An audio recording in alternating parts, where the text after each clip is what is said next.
Right. బంగారం గురించి చెప్పారు, కొనడం మంచి విషయం, ఖచ్చితంగా ఇదే ధరకి కొనండి అని చెప్పి. ఇక వెండి విషయానికి వస్తే 4 లక్షలకు టచ్ అయిన వెండి కిలో ఇప్పుడు 2,80,000, అంటే 1,20,000 రూపాయలు తగ్గిన పరిస్థితి. ఇది భారీ కరెక్షన్ గానే చెప్పుకోవాలి.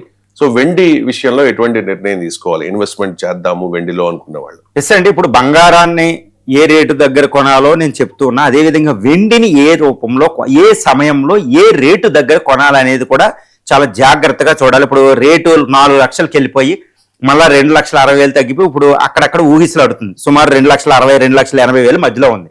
వెండిని కొనాల్సిన సమయం ఏది అంటే ఏ రేటు దగ్గర కొనాలి, ఎంత వరకు తగ్గొచ్చు, తర్వాత పెరుగుతూనే ఉంటుంది అనేది ఫ్యాక్టర్స్ కూడా మనం చూడాలండి.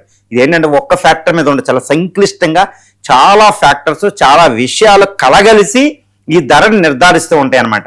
ఇప్పుడు వెండి అనేది బంగారం కంటే ఎక్కువ డిమాండ్ అయింది, ఎందుకంటే రేటు పెరుగుదల ఎక్కువగా వెండిలో ఉంది. కాబట్టి అందరూ వెండి మీద దృష్టి పెడుతున్నారు. ఇప్పుడు చూసుకోండి కావాలంటే. ఇప్పుడు బంగారం లాగా సిల్వర్ కూడా, అంటే వెండిని 2,50,000 నుంచి 2,70,000 మధ్యలో, అంటే 2,50,000 నుండి 2,70,000 మధ్యలో ఉన్నప్పుడు కొనడం ఉత్తమమైన సమయం. ఎందుకంటే తర్వాత ఇంతకంటే తగ్గినా, మళ్ళీ ఏదో తాత్కాలం తగ్గినా మళ్ళీ ఇక్కడ నుంచి పెరుగుతూనే ఉంటది. ఈ సంవత్సరాంతానికి 5 లక్షలకు వెండి చేరడంలో ఎటువంటి సందేహం లేకుండా వెళ్ళిపోద్దండి. చూడండి, మొన్న పెరిగితే ఎలా పెరిగిందో చూడండి. ఏంటి ఇంత టచ్ అవుద్ది అనుకుంటారు. ఈ సంవత్సరాంతానికి అంటే 2026 చివరికి వెండి కిలో 5 లక్షలు ఉండబోతుంది. దానికి కారణాలు చూడండి. ఇందులో ఏదన్నా అనిపిస్తే మీరు ఏమన్నా ఆలోచించుకోవచ్చు, ఎవరి ఇష్టం వాళ్ళదనమాట. కానీ నేను చెప్పే కారణాలు ఏంటంటే 5 కారణాలు ముఖ్యంగా వెండి ధర పెరగడం అయిపోయి సూచిస్తున్నాయి.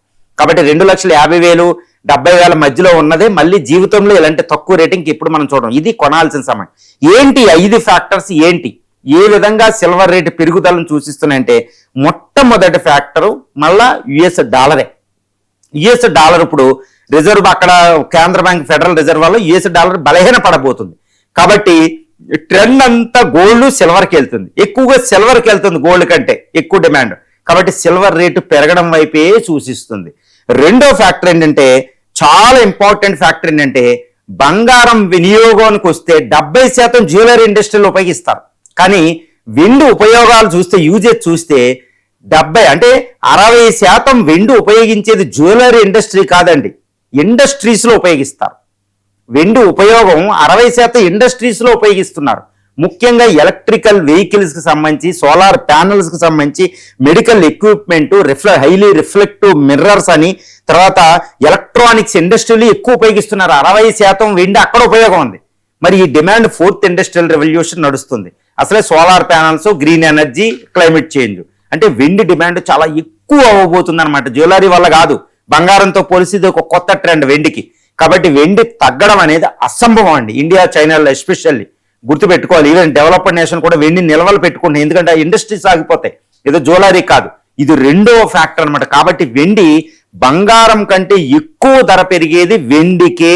అది ఈ రీసెంట్ ఇయర్స్ లో మనం చూస్తున్నాం ముఖ్యంగా. తర్వాత మూడోది ఏంటంటే ఉత్పత్తి పడిపోవడం. ముఖ్యంగా వెండిని ఉత్పత్తి చేసే దేశాలు మెక్సికో, యుఎస్, కెనడా, తర్వాత కొలంబియా, ఈ లాటిన్ అమెరికా దేశాలు కొలంబియా, తర్వాత సౌత్ అమెరికన్ కంట్రీస్ బ్రెజిల్, ఇవి.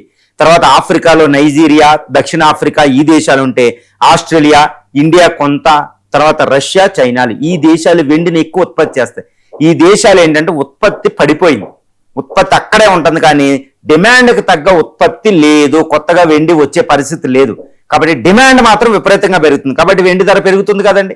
ఇది డిమాండ్ ఉత్పత్తిలో తేడాలు, డిమాండ్ ఎక్కువ అవడం, ఉత్పత్తి తగ్గిపోవడం, లేకపోతే సమస్థితిలో ఉండడం వల్ల ఎట్టి పరిస్థితుల్లో వెండి రేటు పెరుగుతూనే ఉంటుంది. బంగారం కంటే ఎక్కువ పర్సెంటేజ్ వెండి పెరుగుతుందని సూచించారన్నమాట 3 కారణాలు. తర్వాత జియో పాలిటిక్స్, యుద్ధాలు, ముఖ్యంగా రష్యా నుంచి ఎక్కువ వెండి వస్తుంది, అది అమ్మదు. ఇది చైనా దాచుకోవడం, సెంట్రల్ బ్యాంక్స్ దాచుకోవడం. కాబట్టి జియో పొలిటికల్ సిచ్యువేషన్ వల్ల వెండి రేటు పెరుగుతూనే ఉంటుంది. ఇక ముఖ్యంగా ఏంటంటే 5వది స్పెక్యులేషన్.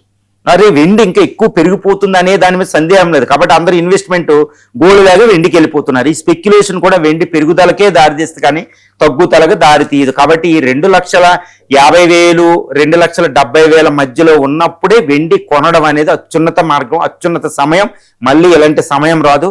ఈ సంవత్సరానికి 5 లక్షలకి వెళ్తుంది, మళ్ళీ కొనలేని పరిస్థితి. అందువల్ల 4 లక్షలు ఉన్నప్పుడు కొనలేపారు, ఇప్పుడు తగ్గింది. 2,50,000, 2,70,000 మధ్యలో వెండిని కొనేసేయండి, అదే అద్భుతమైన సమయం.